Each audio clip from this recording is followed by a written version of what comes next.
రైతు సోదరులందరికీ నమస్కారం. ఈ రోజు వెద్రే గ్రామము, మండల్ రామడుగు, జిల్లా కరీంనగర్. సో ఈ రోజు మనం ఇక్కడ రావడం జరిగింది. ఇక్కడ రైతు ప్రభాకర్ రెడ్డి గారిని కలవడం జరిగింది. సో రైతు ప్రభాకర్ రెడ్డి గారు రాశి రత్నం పెట్టారు. సో రాశి రత్నాన్ని దొడ్డు రకం మరి. సో ఒకసారి మనం ప్రభాకర్ రెడ్డి గారిని అడిగి తెలుసుకుందాం రాశి రత్నం ఏ రకంగా వచ్చింది అనేది. నమస్తే సార్.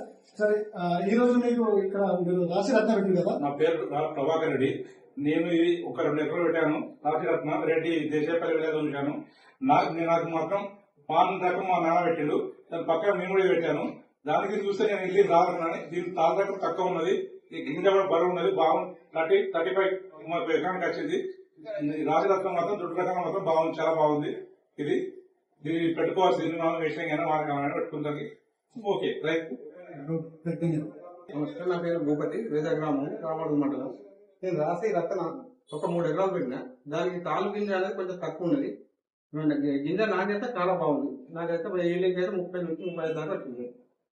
నాకైతే భూపతి గారు రైతులకు ఏం చెప్పాలనుకుంటున్నారు? రైతులకి ఏంటంటే పెట్టుకుంటే మనకు చాలా బెనిఫిట్ గా అయితే బాగానే ఉంది. ఇప్పుడు నాకైతే అన్నిటి మీద కొంచెం నాకైతే బెనిఫిట్ గా మంచిగా అనిపించింది. గింజ సైజ్ ఎట్లా ఉంది? గింజ బాగుంది, సైజ్ బాగుంది, బరువు గింజ నాణ్యత బాగుంది. నాకు ఏంటంటే దానికి ముఖ్యంగా మళ్ళీ చీడపీడులతో కూడా నాకు కొంచెం ఇబ్బంది ఏం రాలేదు. అన్నింటి మీద రోగాన్ని తట్టుకునేది. రోగాన్ని అయితే తట్టుకోవడానికి కొంచెం నాకు పని